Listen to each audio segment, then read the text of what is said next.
Hello everybody, it's Andy here from the Movement Project, and today I thought I'd talk about how to fact check and how you can help stop the spread of misinformation. So since doing a video on an Express article where I go through and show you how quickly I sort of discerned whether that particular article had any substance to, FYI it didn't, I've been getting a lot of emails asking me about particular articles or other facts about the coronavirus especially, and whether I think that they have any substance to them or whether they're true. So I've been trying to answer these one by one, but I thought it'd actually be better if I show you how you can properly fact check your own sources of information, because there is so much misinformation out there, you're always going to be coming across it. So if you can discern the difference, this is really going to help. This video isn't about learning more nuanced information about a particular subject. This is about looking at the article as a whole and then quickly discerning whether there's any truth behind it or not. So I'll just go over a few statistics now about a few studies that I found that looked at specifically fake news and misinformation and how easily it spread.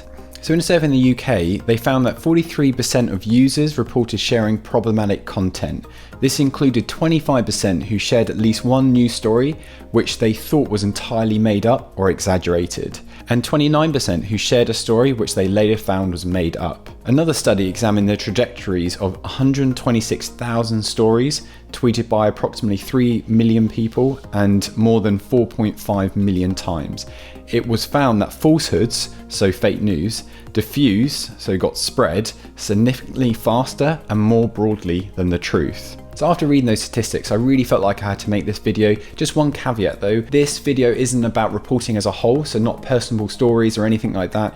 It's looking or assessing particular factual claims that are made by news outlets or particular people, and to see quickly if those claims have any substance to them. So out of everything in this video, if I could just get you to take away one thing from it, it's the SEC rule. This is a mnemonic that I've made up, but hopefully it's a way that you can try to remember a few things and then you can quickly analyze an article and see if it's trustworthy or not. Okay, so what does this stand for? So the S stands for source information, E stands for emotion, and C is content. So these three things will give you the tools you need to assess articles properly. So what I'll do now, I'll go through each one of these sections and just show you why it's important and also how you can do it from home. So the first one, source information. So when you see an article that makes a factual claim, your first thought should be, okay, where is their sources? Where are they getting this information from? If it says a study finds, then you should find the study and make sure they're linked to it. You don't even have to read it, just to make sure that they have actually linked that study.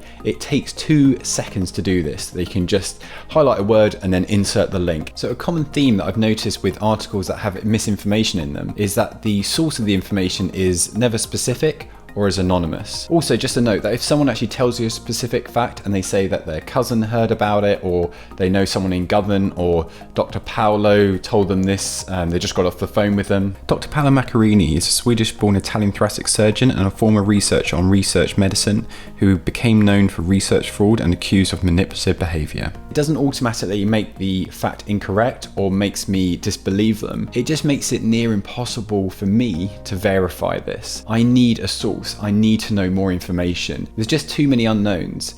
If this is a very important or life-changing fact that's going to make you change your habits or how you go about a particular illness or something like that, then you need to know firsthand. People will also appeal to your emotions and they will say, come, this is me, you know me, I'm not lying.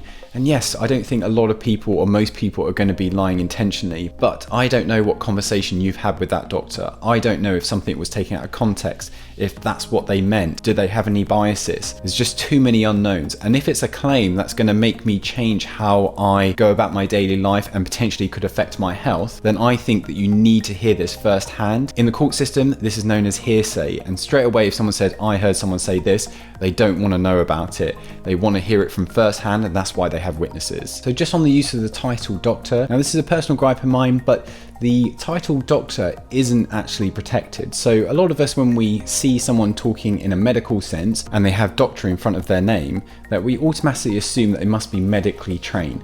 This might not be the case. So if you see someone making quite an outrageous claim or a fact, make sure that you check to see what type of doctor they are. You can do a quick Google search and just see if they are actually medically trained, especially in their specific medical field that they're talking about. If they have a PhD or a doctorate in packaging,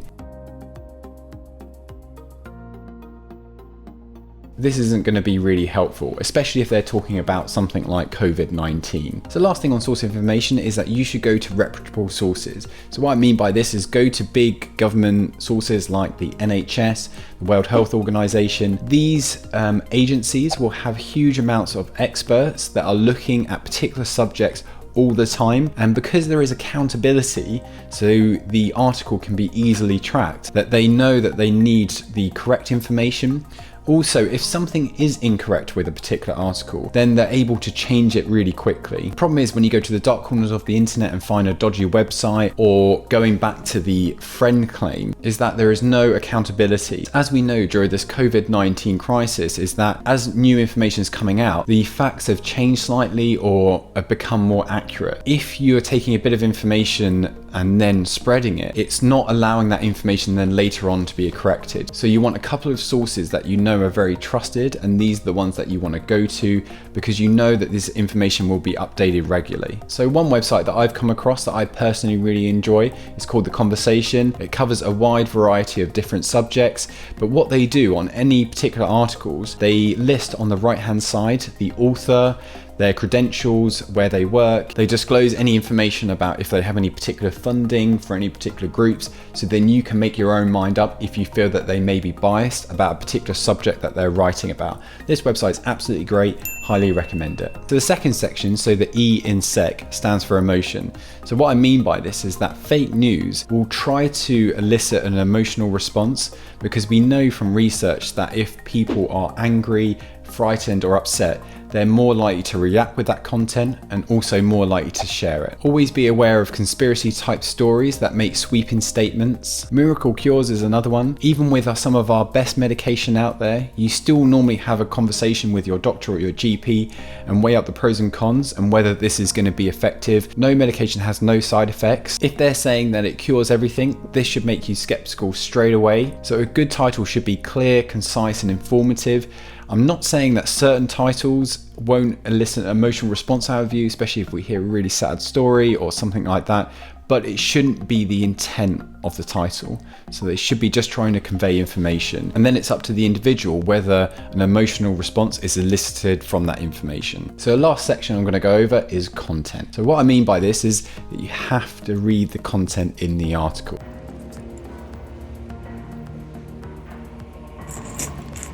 Now I know this sounds really obvious, but people do not read the content. You only need to look at the comments at the end of particular articles or comments on Facebook, and then you quickly realize that the majority of people haven't actually read the content. This is because of what they're saying is something that the actual article covered, but they're saying that it didn't mention that. That's just one example, but I see this all the time and it does frustrate me, but I'm sure I'm guilty of it as well. But we have to make sure that if it's a factual claim and that we're getting quite emotional about it, is that we've actually read the content in the whole article. Then we make a judgment. So if you go back to that first statistic that I mentioned at the beginning of the video regarding that a quarter of people will share information knowing that it's fake, and a third of people discover later on that the information they shared was fake. So what you got to really think about is before you click that share button is that, am I that statistic? Am I sharing this information and later on I'm going to find out that it was fake? Obviously most of us don't want to share fake information, so before you click that share button, make sure that you've thought about the source information, the emotional angle of the article and what it has in its content. Then if you feel happy with all those three, then you can share it. But until you really feel comfortable, try not to be that statistic that I've just mentioned. Also, if you think about everything in regards to the content of a particular article, there would have been a lot of information and back research behind this article. So if you do have friends or family or other people that you know that have done 5 minutes of reading and now suddenly they're an expert, you've got to realize that it takes so much more to get concise and precise information. So there will be a lot of experts, say working on a BBC website hopefully, or say for the World Health Organization, it's probably a better example, that there will be loads of people working on this all together that are experts in their field, and that the information that they've given you is the best and up-to-date information we have. So don't take the advice of one or two particular people that you know that have a job in a completely different field over a group of experts that are at the cutting edge of what we know about a particular subject. So the last aspect of content is images. Now a lot of fake news websites, Facebook posts companies will use images to further illustrate their point and say, well, look, you can see, so this means that I'm right. But a lot of time, as we know, that particular pictures or images can be taken out of context. So what you've got to do is check to see where that image has come from and to make sure that it's not been used in any other context, because then you'll get an indication whether this image has any bearing on what they're saying. So I'll show you now how I look at an image and how I assess whether the image is correct for what it's being used for. So I thought I'll show you this thread on Twitter. So this got shared quite a few times. So 15,000 likes and 12,000 retweets. So this was of or claimed sulfur dioxide gas, which is showing here on the outskirts of Wuhan, commonly associated with burning of organic matter. So if you want to investigate this, because obviously this looks pretty convincing, what you can do is you click on this and you go search Google for image. So when you do this, it will come up with a Google search. So straight away, you can see that some of the first ones on here, these aren't satellite images and they don't show evidence of. So this is searching with that image. And then this is from the Full Fact website, which is a great website, actually, I recommend.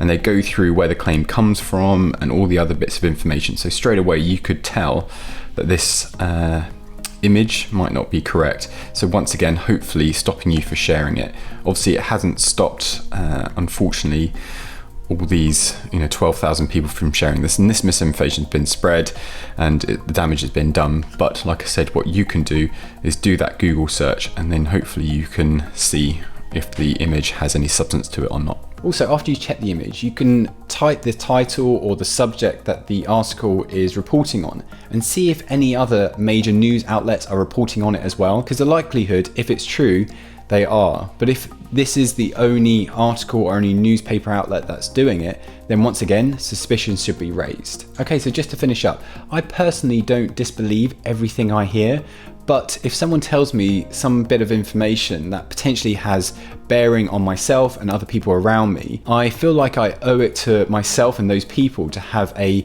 healthy, skeptical view on that fact until I know more and I've done my own research. Misinformation is okay until it adversely affects someone. This is something I feel really strongly about and I want this channel to be more about, and it's something that I'll probably do in future videos. So when you see a shocking headline or a conspiracy type headline, or you see something on Facebook, think SEC, so the source information, emotion and content, and this hopefully will help you discern whether that information is correct or not. As always, I hope you've enjoyed this video. Remember to like it and please subscribe to the channel. It really does help. Thanks very much for watching.